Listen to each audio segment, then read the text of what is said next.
Assalamu alaikum dear viewers and well wishers, welcome back to my YouTube channel Easiest English by Shahin sir. প্রিয় অষ্টম শ্রেণীর শিক্ষার্থী বন্ধুরা, আজকে আমি তোমাদের সঙ্গে আলোচনা করছি কিভাবে একটি প্যারাগ্রাফকে এসেতে বৃদ্ধি করা যায় বা বড় করা যায় বা তৈরি করা যায়। এখানে কিন্তু একটা মজার বিষয়, তুমি একটা প্যারাগ্রাফকে কিভাবে এসেতে রূপান্তর করবে এটা জানতে গেলে তোমাকে কিন্তু অবশ্যই কোহেসিভ ডিভাইসের টেকনিকগুলো জানতে হবে। আজকের এই ভিডিওতে আমি কোহেসিভ ডিভাইসের চমৎকার যে টেকনিকগুলো রয়েছে সেগুলো দেখাবো, তোমাদের বইয়েই আছে। তুমি যদি ওই কোহেসিভ ডিভাইসের ওই টেকনিকগুলো জানো, ওগুলো যদি মুখস্থ রাখো, তাহলে আশা করি 5 পয়েন্টের কোনো জায়গায় তোমার কখনোই আটকাবে না। অর্থাৎ কোহেসিভ ডিভাইসের যে চ্যাপ্টারটা রয়েছে 100% ক্লিয়ার হয়ে যাবে। প্রিয় শিক্ষার্থী, চলো কথা না বাজিয়ে চলে যাই মূল পর্বে। তবে মূল পর্বে যাওয়ার আগে তোমরা যারা এখন পর্যন্ত আমার চ্যানেলকে সাবস্ক্রাইব করোনি, ঝটপট সাবস্ক্রাইব করে ফেলো এবং কমেন্ট সেকশন লিখে ফেলো তোমরা কে কোন স্কুল থেকে আমাকে দেখছো। প্রিয় শিক্ষার্থী, প্রথমেই আমাদের কাজ হচ্ছে 5.3.4 এর ইনস্ট্রাকশনটি বুঝে নেওয়া। Read the following paragraphs of the এসে। হ্যাঁ, বলা হচ্ছে এসে সংক্রান্ত যে প্যারাগ্রাফসগুলো রয়েছে সেগুলো আগে পড়তে হবে। From shade to blossom, glowing an essay from a paragraph, okay, on the same topic. অর্থাৎ আমরা কিন্তু একটা উপরে টপিক পেয়েছিলাম, সেই টপিকের আলোকেই আমাদের কি করতে হবে, এটা বানাতে হবে। Again the paragraphs are not organised. বলা হচ্ছে এই প্যারাগ্রাফগুলো কি নয়, অর্গানাইজড নয়, সাজানো নয়। Discuss in pairs or groups, এবং পেয়ার বা জোড়ায় তোমরা এটা আলোচনা করো। And find out the cohesive devices. এই যে মূল কাজ কিন্তু এটি আমাদের, কোহেসিভ ডিভাইসেসগুলো কিন্তু ফাইন্ড আউট করতে হবে। Use to connect different paragraphs, এই বিভিন্ন প্যারাগ্রাফগুলোকে লজিক্যালি কানেক্ট করতে। Then arrange the paragraphs following the structure of an essay. তারপরে কি করতে হবে, একটা এসের স্ট্রাকচার অনুযায়ী সেগুলোকে সাজাতে হবে। আমরা জানি একটা এসের স্ট্রাকচারে কয়টা পার্ট থাকে, 3টি পার্ট থাকে, সবগুলো নিয়ে আলোচনা হবে। Okay, later use the given grid to organize the paragraphs to make an essay। আচ্ছা, essay to easy to understand। এখন দেখো আমাদের এইখানে এই যে গল্পটার নাম দেওয়া আছে from sheet to blossom, growing an essay from a paragraph. এইখানে আমাদের প্যারাগ্রাফ 1 2 3 4 5 6 এভাবে দেওয়া রয়েছে। তারপরে আমাদের কিন্তু এই যে একটা চার্ট দেওয়া থাকবে, এই চার্টটাই কিন্তু আমাদের অ্যান্সার করতে হবে। 1 is done for you, একটা কিন্তু আমাদের জন্য করে দেওয়া রয়েছে। স্ট্রাকচার অফ দ্য সেন্টেন্স, প্রথমেই বলা রয়েছে এসে। হ্যাঁ, দেখো স্ট্রাকচার অফ দ্য এসে, ইন্ট্রোডাকশন। এখানে কি দেওয়া রয়েছে বলতো, ইন্ট্রোডাকশনে কি থাকে, the topic and the main focus of the essay। তাহলে আমরা এটা কিন্তু অটোমেটিক্যালি ফ্রি পাবো। সো এটা নিয়ে ভাববার কিছু নেই বা এটা মুখস্থ করারও কিছু নেই। এরপরে করে পাবো হচ্ছে structure of the essay, body পাবো। All the supporting ideas establish to the topic, এটাও কিন্তু দেয়া থাকবে, এটা নিয়েও ভাববার কিছু নেই বা মুখস্থ করবার কিছু নেই।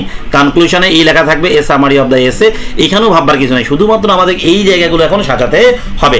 অর্থাৎ এই প্যারাগ্রাফ 1-এ কি বসবে, এখানে 2-এ কি বসবে, এগুলো বসানোর পরে এখানে আমাদের কোহেসিভ ডিভাইসগুলো বের করতে হবে আর তাদের পারপাসগুলো বলতে হবে। যদি এগুলো সুন্দর করে বলতে পারি তাহলে আমাদের জন্য খুবই ইজি হয়ে যাবে।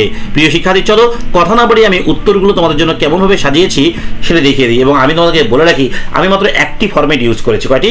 একটি। ওই একটি ফরম্যাট ইউজ করে তুমি কিন্তু পৃথিবীর সবগুলো এই ধরনের অ্যান্সার করতে পারবে।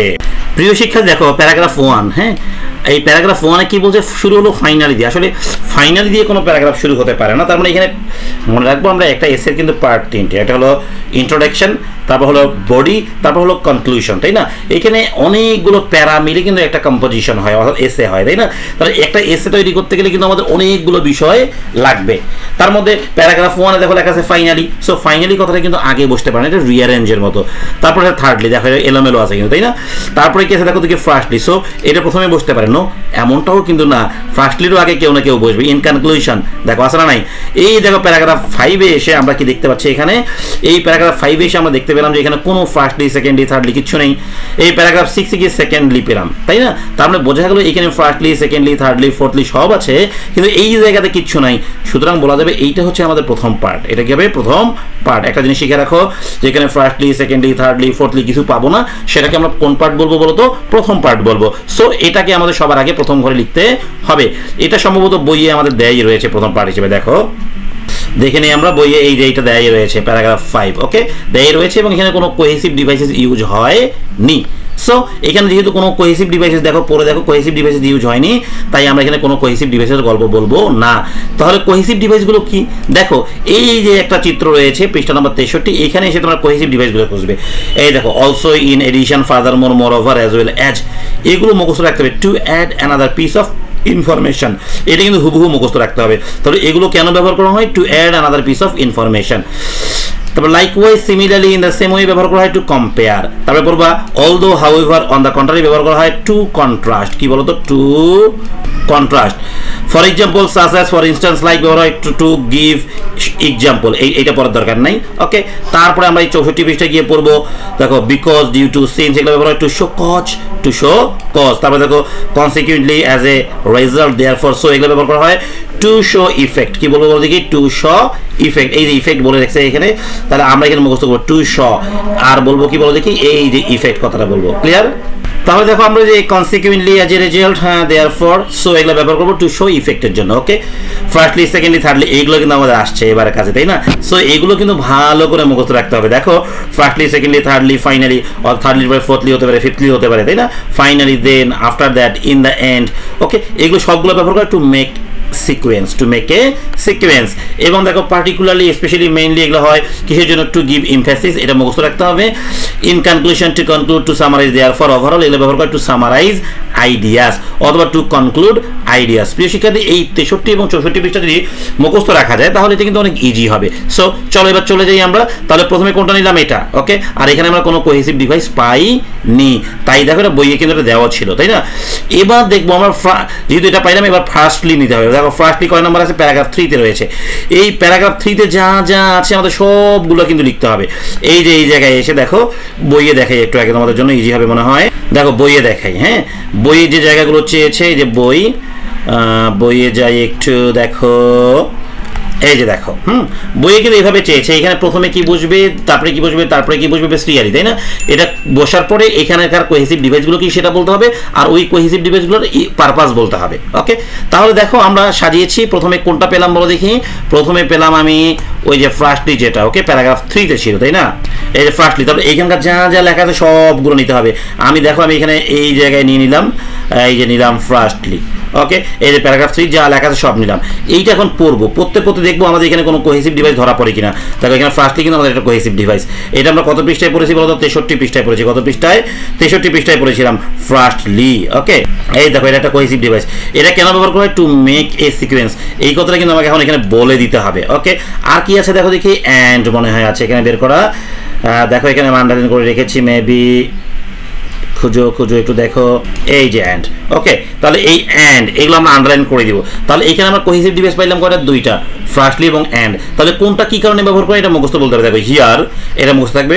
ফার্স্টলি কথা আমি আন্ডারলাইন করে দিছি, হ্যাঁ, এই জায়গাটা তোমাদের ডট ডট থাকবে। Here firstly is use two make a sequence. এই যে ফার্স্টলি কেন ব্যবহার করা হয়? মেক এ সিকোয়েন্স, এটা মুখস্থ। হোয়াইল, এটা মুখস্থ রাখবা। তারপরে এই যে অ্যান্ড কথাটা বসাই দিবা। কোনটা বসাই দিবা বলে দেখি? অ্যান্ড। ওকে, তারপর আবার এটা মুখস্থ থাকবে, and is use to connect two similar things. এটা পুরোটা আমি কপি রাখলাম, পরে কাজে লাগবে। দেখো কিভাবে আমরা এগুলো পরেরটাতে উত্তর করবো। তাহলে ফার্স্টলির পরে আমাদের কি বসা উচিত বলো দেখি? সেকেন্ডলি, তাই না? কি বসা উচিত বলো তো? সেকেন্ডলি। চলো সেকেন্ডলি কোথায় আছে একটু দেখে নেই। তাহলে এইটা প্যারাগ্রাফ আমাদের হয়ে গেল। সেকেন্ডলি কোথায় লেখা আছে একটু খুঁজে নেই। এই যে প্যারাগ্রাফ 6-এ লেখা আছে সেকেন্ডলি। সো প্যারাগ্রাফ 6-এ যা যা লেখা আছে সবগুলো, সেকেন্ডলি দ্য বার্ড হ্যাজ, সব আমাকে আনতে হবে। এই যে দেখো paragraph 6, secondly the bird has, সব আনলাম। আনার পরে এখানে আমাদের কোহেসিভ ডিভাইস মার্ক করলাম, সেকেন্ডলি আর অ্যান্ড লিখে দিলাম এই ঘরে, সেকেন্ডলি এবং অ্যান্ড। এইখানে আমি অ্যান্সার যখন করবো ওই আগের লেখাটাকে আমি পেস্ট করলাম। দেখো ওকে, এই ফার্স্টলির জায়গায় কি বসাবো? জাস্ট সেকেন্ডলি বসাই দিব। এই যে বসাই দিলাম secondly. Okay, is use two make a sequence. So এটা আগে থেকে আমার মুখস্থ থাকবে। এটা কি থাকবে? আগে থেকে মুখস্থ থাকবে। এটা মুখস্থ রাখবো, লাল করে দিলাম। আর ওই হোয়াইল কথাটাও কি থাকবে? মুখস্থ থাকবে। এই অ্যান্ড তো আছে, অ্যান্ড তো আগের মতোই আছে, is use to connect two similar things. তাহলে এটাও কিন্তু তোমাকে কি রাখতে হবে বলে দেখি? মুখস্থ রাখতে হবে। এখানে অ্যান্ড বাদে যদি আমরা ফর পাইতাম তাহলে ফর বসাই দিতাম, অর পাইলে অর বসাই দিতাম। তাহলে যে কোহেসিভ ডিভাইসগুলো পাবো সেভাবে। সো এই একটা যদি তুমি মুখস্থ রাখো তোমাকে কিন্তু কেউ আর আটকাতে পারবে না। তাহলে সেকেন্ডলির পরে কি বসবে? থার্ডলি। চলো বইয়ে দেখি থার্ডলি কোথায় আছে। হ্যাঁ, আচ্ছা, এটাও হয়ে গেল আমাদের। থার্ডলি খুঁজবো আমরা, কোথায় আছে থার্ডলি? এই যে প্যারাগ্রাফ 2 আছে থার্ডলি, তাই না? তাহলে প্যারাগ্রাফ 2 এ যা যা আছে আমরা হুবহু সব লিখবো। এইখানে এসে দেখো থার্ডলি লিখছি। থার্ডলিও তো কিন্তু আমরা এই থার্ডলি পেয়েছি এবং কি পেয়েছি বলো দেখি? অ্যান্ড পেয়েছি। ওকে, তাহলে এখানেও আমরা ওইটাই ব্যবহার করবো। আমি পেস্ট করে দিলাম। দেখো তাহলে হিয়ার সেকেন্ডলি জায়গায় কি হবে? থার্ডলি। বুঝতে পারছো? থার্ডলি। তারপর বাকি যা আছে is use two make sequence, while এখানেও অ্যান্ড আছে, and is use to connect two similar things. Clear? কোনো প্রবলেম? এরপরে ফাইনালি প্যারাগ্রাফ 1-এ আছে। এটা দেখো কোথায় আছে? প্যারাগ্রাফ 1-এ, এই যে ফাইনালি। এরপর আমরা ফাইনালি বসাই দিচ্ছি। দেখো এই যে দেখো ফাইনালি বসাই দিলাম। হ্যাঁ, ফাইনালি বসাই দিলাম। ফাইনালি এখানেও পাইলাম ফাইনালি এবং অ্যান্ড। তাহলে এখানেও সেম স্টাইলে অ্যান্সার করবো। তাহলে হিয়ার finally, হ্যাঁ, finally is used to make a sequence and is used to connect to similar things. এইবার শেষে এসে ইন কনক্লুশনে, ওকে, তাহলে ইন কনক্লুশনের ঘরে কিন্তু আমরা শুধু ইন কনক্লুশনে পেয়েছি নাকি না, অ্যান্ডও আছে কি একটু দেখি যে অ্যান্ডও আছে, দেখো গুড।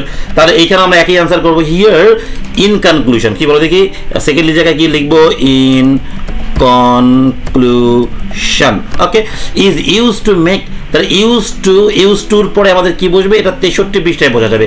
কত পৃষ্ঠায় বোঝা যাবে বলো দেখি, 63 পেজে বা 64 পেজে, দেখো 64 পেজে রয়েছে ইন কনক্লুশন। কেন ব্যবহার করে, টু সামারাইজ আইডিয়াস, কি টু সামারাইজ আইডিয়াস। তাহলে আমাকে কিন্তু এই জায়গাটা মুখস্থ থাকার কারণে আমাকে এইভাবে লিখতে হবে, টু সামারাইজ আইডিয়াস। টু তো দেয় আছে, ইউজ টু সামারাইজ, দেখো summarise ideas, okay, use to summarise ideas লিখে দিলাম। আর এন্ড তো আগের মতোই, and is use to connect two similar things. প্রিয় শিক্ষার্থী বুঝতে পারছো? তাহলে এরকম তোমাদের কিন্তু আলাদা করে নতুন করে কয়েকটা প্যারা দিবে, দেওয়ার পরে মূল কাজ কিন্তু তুমি প্যারাগুলো সবাই সাজাতে পারবে। প্রথমে কোনটা বসবে আমি বলছি বলো দেখি, যেটাতে কোনো সিকোয়েন্স নাই, ফার্স্ট সেকেন্ড থার্ড কিছু নাই, নর্মাল ওটা। তারপরে firstly, secondly, thirdly, fourthly, fifthly, finally, conclusion, এটা তোমরা সবাই বুঝতে পারছো। কিন্তু মূল বিষয় হলো কিন্তু এইটা, এই পার্টটা অ্যান্সার করা তুমি বুঝতে পারছো কি না।